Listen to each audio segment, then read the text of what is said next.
My hero is Tracy Buenavista.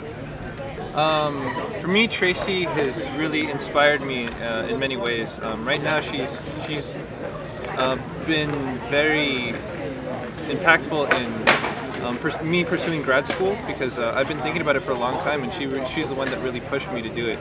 And this is my future, and she's the one that has always been there for me for anything, just advice, just even when it comes to maybe even like looking at a resume, like she's always very open and welcoming, and in that sense she's made the biggest difference in my life. Looking at the way that she impacted my life, I think that she can continue to do this for multiple students, and I think she already has. And she has been continuing to inspire the youth to pursue their dreams. And I think without her, it would really impact CSUN, because I imagine a school that didn't have professors like Tracy Buenavista, and I think that we wouldn't have as quality of an education that we currently do. And I already know that there have been many professors that have been hurt by this budget crisis, and it's sad, because I think that if we continue to lose our professors, then where does our education go from there?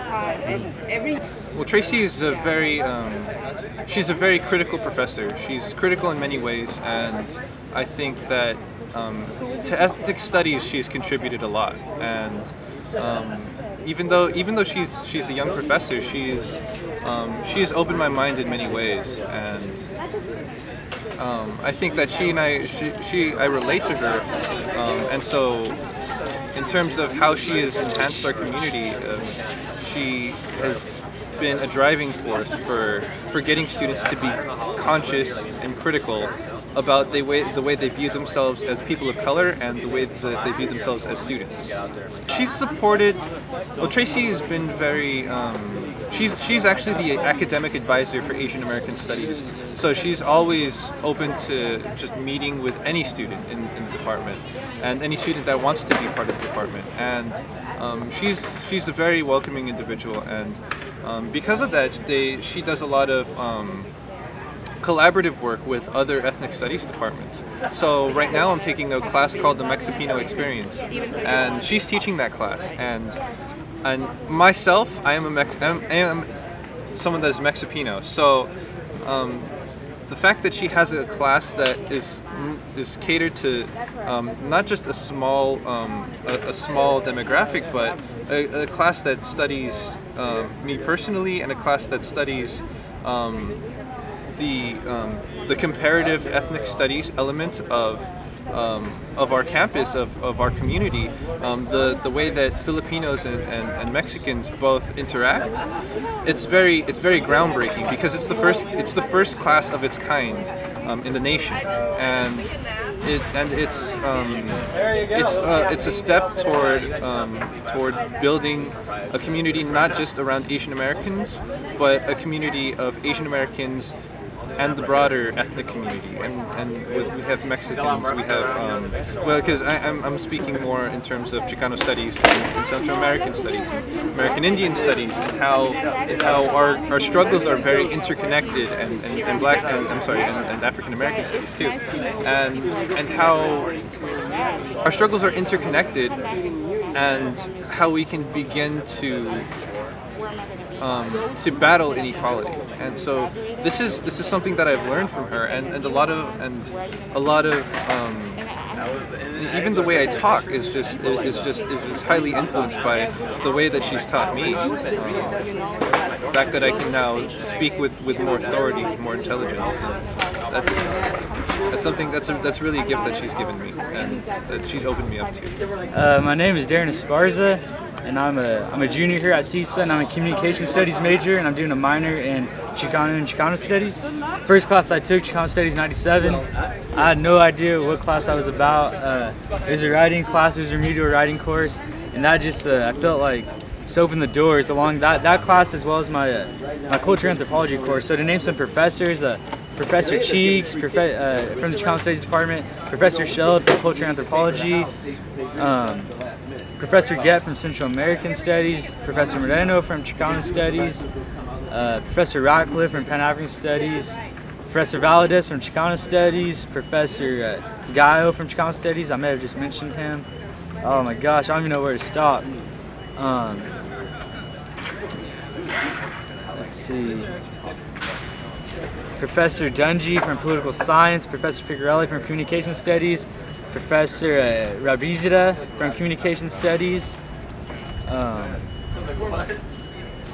and Professor Beatty from Communication Studies. These are all professors I've taken. Sorry if I forgot them, but these are all professors that have just really introduced me. The courses that I've taken with them have introduced me to material that we need as people, ultimately to improve society.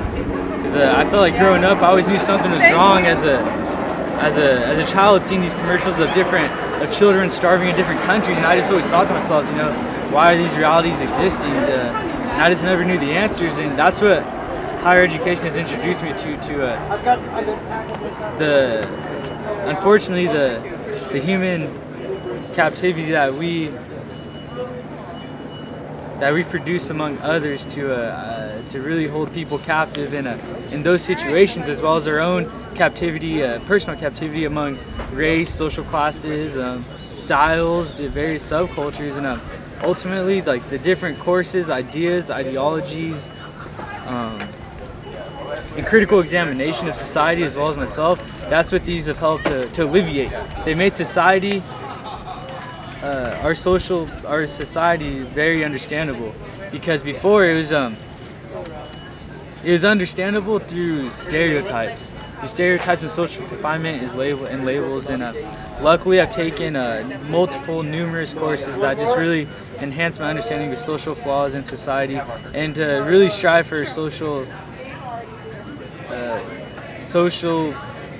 equality amongst ourselves. And you know, that's why these people are heroes to me, because they're the ones who introduced this material to me, and it's imperative that you know, I want to reciprocate this to fellow peers, family members, loved ones, as well as students for the future. And that's the value of education. You know, they taught me the value of education and literacy, and the power it has through knowledge.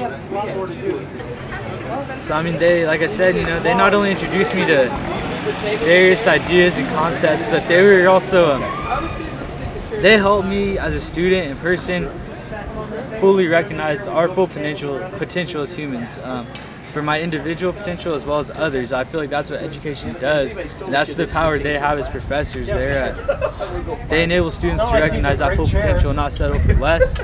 And they're there for me at their office hours, as well as encouraging dialogue among students. They're not telling us what to say, who to say, and when to say it. It's they promote us as students to converse amongst each other with these different ideas that we're learning in their classes. And I feel like that's important, because I feel like we never had that opportunity growing up, and in college that's what they've allowed. So like I said, I feel like I was falling victim to a lot of these fallacies that we grew up with, and they've helped me to examine myself as well as everything going around us that's going to impact us as human beings, to really strive for the improvement of the human essence. You know, no more killing, no more mental slavery, and I feel like that's where that's really the mental slavery it's easy to fall into. It's something that we embrace as a culture, but it can be destructed through the power of knowledge. Definitely going to the office hours, and if I had questions about the material, questions about stuff outside of class, maybe a lot of it about grad school, continuing my education, because I didn't know anything about that. They've always been there. All these professors I named, and forgive me if I forget the few that I missed, I've gone to each and one of all of their office hours, and they're very welcoming, and they contribute to ultimately guiding me for my future in the best route I want to take, what's best for me. And I've seen them they've done this regardless of students' different ideals or purposes. They're open to any student and have no problem welcoming their advice to these students. It does not matter if they completely oppose the professor's ideals. I've seen professors take on tasks with just vast amounts of different students, and you know, from their office hours to as well as the information they provide and their activity outside the classroom, seeing them in different marches, talking to them about activism, because they're professors, they have a career, possibly family, loved ones, and they are continuing the struggle. It's the uphill struggle of social justice.